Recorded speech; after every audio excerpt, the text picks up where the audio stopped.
ভাবুন তো, একটি ম্যাচ, একটি ট্রফি আর একটি রাত যা হয়তো নির্ধারণ করে দেবে বিশ্ব ফুটবলের ভবিষ্যৎ গল্পের দিক নির্দেশনা, যেখানে অতীত আর ভবিষ্যৎ এসে মুখোমুখি দাঁড়ায় একই মঞ্চে।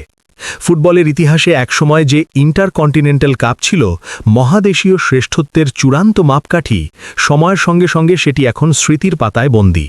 তার আধুনিক রূপ নিয়েই হাজির হয়েছে লা ফিনালিসিমা। আর এই টুর্নামেন্ট মানেই শুধু একটি ম্যাচ নয়, এটি সম্মান, ঐতিহ্য আর প্রজন্ম বদলের প্রতীক। 2022 সালে লন্ডনের ঐতিহাসিক ওয়েম্বলি স্টেডিয়ামে ইতালিকে 3-0 গোলে উড়িয়ে দিয়ে শিরোপা জিতেছিল আর্জেন্টিনা ন্যাশনাল ফুটবল টিম। সেই রাতে গোল করেছিলেন Lautaro Martinez, Angel di Maria ও পাউলো দিবালা। একটি ম্যাচেই যেন ঘোষণা হয়ে গিয়েছিল বিশ্ব ফুটবলের রাজা এখন কারা। 4 বছর পর 2026 সংস্করণ বসতে যাচ্ছে কাতারের মরুভূমির বুকে। কিন্তু আশ্চর্যের বিষয়, এই ম্যাচের আলোচনায় আর্জেন্টিনার চেয়েও বড় হয়ে উঠেছে এক কিশোরের নাম। তিনি লামিন ইয়ামাল। বয়স মাত্র 18, অথচ ইতোমধ্যেই বিশ্ব ফুটবলের সবচেয়ে ভয়ঙ্কর নামগুলোর একটিতে পরিণত হয়েছেন এই এফসি বার্সেলোনার রাইট উইঙ্গার।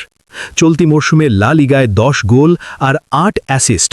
সংখ্যাগুলো শুধু পরিসংখ্যান নয়, বরং প্রতিটি ম্যাচে তার প্রভাবের সাক্ষ্য।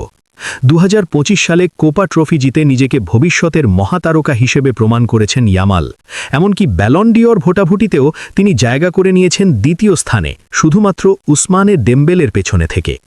এত অল্প বয়সে এমন স্বীকৃতি বিশ্ব ফুটবলে সত্যিই বিরল। আর এখানেই শুরু হয় বড় প্রশ্ন, এমন এক আগুন ঝরা প্রতিভাকে থামাতে কী পরিকল্পনা আছে আর্জেন্টিনার কোচ লিওনেল স্কালোনির? আর্জেন্টাইন গণমাধ্যম বলছে, ইয়ামালকে আটকাতে বাম প্রান্তে তৈরি হতে পারে বিশেষ 1-to-1 ফাঁদ। পরিকল্পনা অনুযায়ী আর্জেন্টিনার লেফট ব্যাকের সঙ্গে সঙ্গে থাকবেন একজন পরিশ্রমী মিডফিল্ডার, যিনি নিয়মিত নেমে ডাবল কাভার দেবেন, যেন ডান প্রান্তে জায়গা কমে আসে এবং ইয়ামালের কাটিং ও ক্রিয়েটিভ স্পেস নষ্ট হয়। কৌশল কাগজে কলমে নিখুঁত মনে হলেও বাস্তবতা ভিন্ন, কারণ লা লিগায় মরশুম জুড়েই ইয়ামালের বিরুদ্ধে ডাবল, এমনকি ট্রিপল মার্কিং করা হয়েছে, তবু তাকে পুরোপুরি থামানো যায়নি।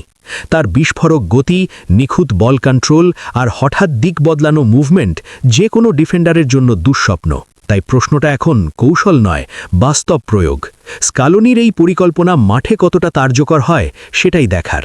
অন্যদিকে স্পেন শিবিরেও উত্তেজনার পারদ তুঙ্গে, কারণ এই ম্যাচেই প্রথমবারের মতো একই মঞ্চে দেখা যেতে পারে লামিন ইয়ামাল ও লিওনেল মেসিকে। একদিকে ফুটবলের ইতিহাসের অন্যতম সেরা খেলোয়াড়, যিনি কেরিয়ারের শেষ প্রান্তে দাঁড়িয়ে আছেন, অন্যদিকে এক তরুণ যে ভবিষ্যতের রাজত্বের স্বপ্ন দেখছে। একই মাঠে এক প্রজন্মের বিদায় লগ্ন আর আরেক প্রজন্মের উত্থান, এমন দৃশ্যের অপেক্ষায় পুরো বিশ্ব ফুটবল। ক্লাব ফুটবলেও অবশ্য ইয়ামালের সামনে চ্যালেঞ্জ কম নয়। কোপা দেল রেতে অ্যাথলেটিকো মাদ্রিদের বিপক্ষে প্রথম লেগে 4-0 গোলের বিধ্বংসী হারে চাপের মুখে পড়েছে বার্সেলোনা। মাত্র 45 মিনিটেই 4 গোল হজম, একটি দুঃস্বপ্নের অর্থ।